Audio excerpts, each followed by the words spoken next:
आप सभी को दीपावली की ढेरों शुभकामनाएं। आज की इस वीडियो में मैं आपको दीपावली पूजा की बहुत ही सरल विधि बताऊंगी। तो देखिए, इसके लिए एक चौकी लगाई जाती है। चौकी के ऊपर लाल पीला वस्त्र बिछा लीजिए और चौकी इस प्रकार से बिछाई जाती है कि पूजा करने वाले का मुख उत्तर दिशा की ओर होना चाहिए।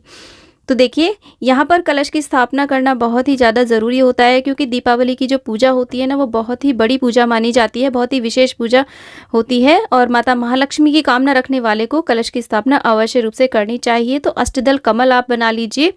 अगर आपके चावल सफ़ेद है तो उसके ऊपर आप थोड़ी सी हल्दी अवश्य रूप से डाल लीजिए इस तरीके से, क्योंकि कमल माता महालक्ष्मी को अत्यधिक प्रिय होता है। कलश ले लीजिए आप, कोई भी पीतल का, तांबे का या फिर किसी भी धातु का आप ले सकते हैं कलश। उसके ऊपर स्वास्तिक बना लें और उसके कंठ में मौली बांध करके पहले आप थोड़ा सा गंगाजल डालिए। उसके बाद कंठ तक उसमें शुद्ध जल आप इस प्रकार से भर दीजिए और उसके अंदर कुछ चीज़ें डाली जाती हैं, जैसे कि लौंग, इलायची, सिक्का, सुपारी, हल्दी की गांठ और एक कमलगट्टा डालेंगे और यहाँ पर एक कौड़ी और एक गोमती चक्र। आप चाहे तो 7 प्रकार की मिट्टी आती है वो भी डाल सकते हैं। सर्व औषधि भी आप यहाँ पर डाल सकते हैं। एक पुष्प डालेंगे, थोड़े से अक्षत हम इसमें डालेंगे और थोड़ी सी दूर्वा भी आप इसमें डाल सकते हैं।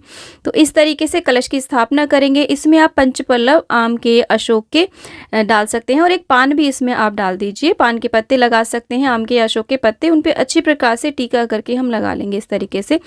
तो देखिए, दीपावली का जो पूजन होता है ना, वो शाम को प्रदोष काल में होता है। शुभ मुहूर्त होता है, तो आप शुभ मुहूर्त देख लीजिएगा। अच्छी प्रकार से नहा करके स्नान कर लीजिएगा शाम को और शुद्ध वस्त्र पहन करके, काले या नीले को छोड़ करके आप इस पूजन को करिएगा।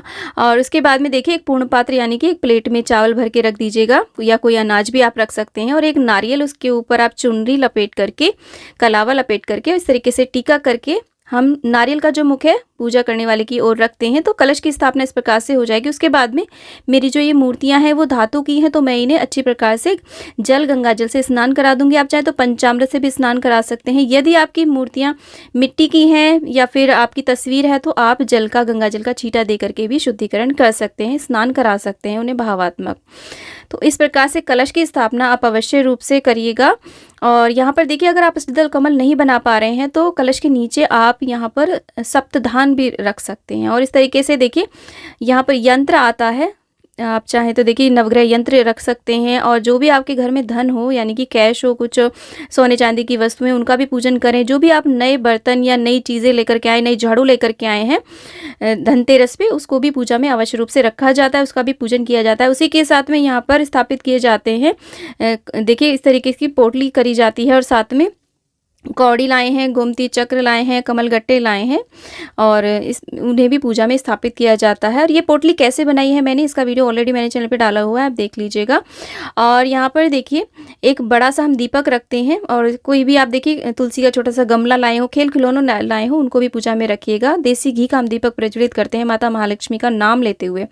उसके बाद में हम जल का छींटा दे करके यहाँ पर स्नान करा देंगे, शुद्धिकरण कर लेंगे अपने ऊपर भी, और हाथ में अक्षत पुष्प ले करके हम सभी देवी देवताओं का हम आवाहन करेंगे और उनसे प्रार्थना करेंगे कि वो हमारा पूजन स्वीकार करें। इस प्रकार से अक्षत पुष्प हम यहाँ पर छोड़ देते हैं। इस तरीके से देखिए, परिवार के सभी सदस्य मिलकर के इस पूजन को करें। सभी इस प्रकार से देखिए, यहाँ पर हमने वस्त्र रूपी कलावा अर्पित कर देंगे सभी को। तो सभी यहाँ पर बैठ करके पूजन करें और इस तरीके से देवी देवताओं का पूजन करने के बाद में सभी टीका करें, हाथ में कलावा धारण करें। तो इस प्रकार से देखिए, वस्त्र रूपी कलावा अर्पित करने के बाद में हम सभी को टीका करेंगे अक्षत से, रोली से और चंदन से। इस प्रकार से सभी को टीका करेंगे। और आप यहाँ पर तस्वीर से भी पूजन कर सकते हैं, पोस्टर से भी आप इसी प्रकार से पूजन कर सकते हैं। तो जो भी पोस्टर में दिए हैं, यहाँ पे गज दिए गए हैं, उनका भी हम इसी प्रकार से पूजन करेंगे। जो भी आपने धन रखा है या सोने चांदी की वस्तु रखी, सभी का पूजन करें।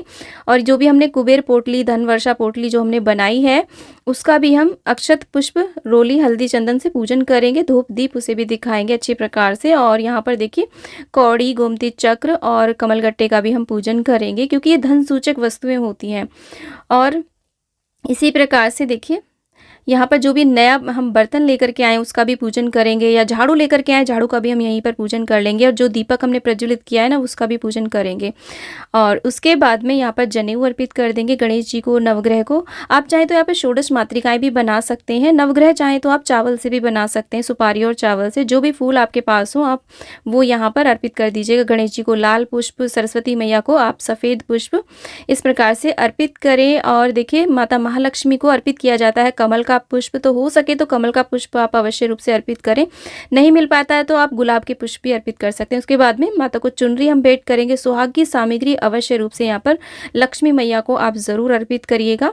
तो इस तरीके से हम दिखा करके यहाँ पर रख देंगे छुआ करके, और उसके बाद में सप्तधान ज़रूर अर्पित करें माता को, और धनिया ज़रूर यहाँ आज के दिन आपको अर्पित करना चाहिए।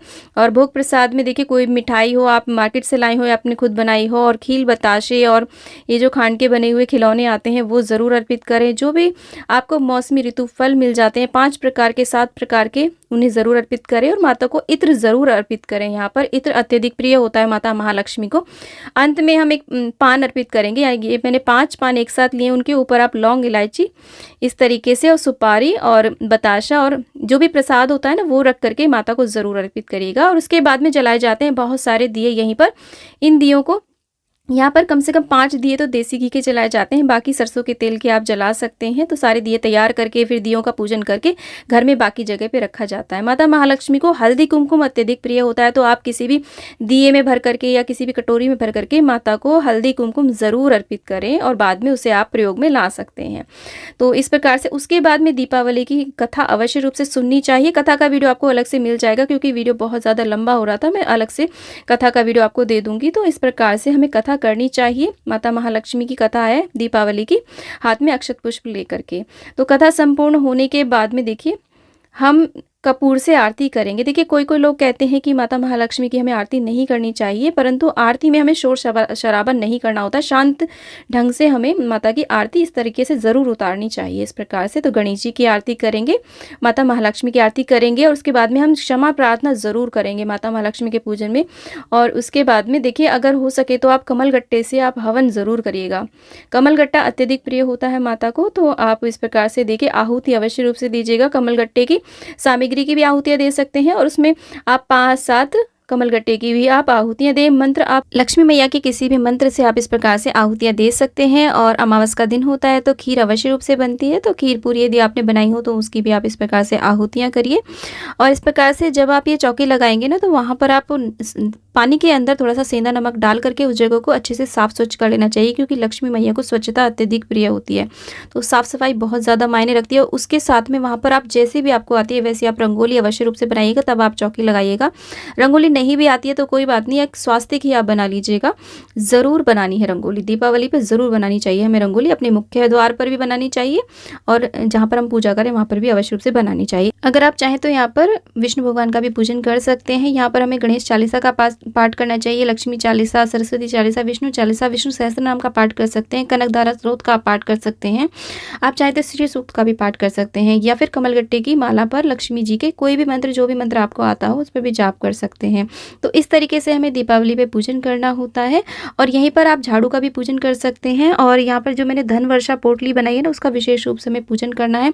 ये पोटली कैसे बनाई जाती है, कैसे इसे रखा जाता है, उसकी वीडियो चैनल पे है, आप उसे देख सकते हैं। तो फ्रेंड्स, दीपावली से रिलेटेड बहुत सारे वीडियोस मेरे चैनल पे हैं, तो आप उन वीडियोस को भी ज़रूर चेकआउट करिए। बहुत ही ज्ञानवर्धक वो सारे वीडियोस हैं। सभी वीडियोस के लिंक आपको एंड स्क्रीन पे या फिर डिस्क्रिप्शन बॉक्स में मिल जाएगा। दीपावली चौकी का विसर्जन हमें कब कैसे करना है, इसका वीडियो आपको अलग से मिल जाएगा।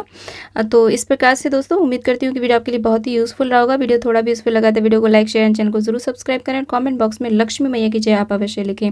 आने वाली दीपावली आप सभी के लिए बहुत ही शुभ हो, मंगलकारी हो। माता महालक्ष्मी की कृपा हमारे इस यूट्यूब परिवार पर सदा सर्वदा बनी रहे। इसी आशा के साथ विदा लेती हूँ। जय हो लक्ष्मी मैया।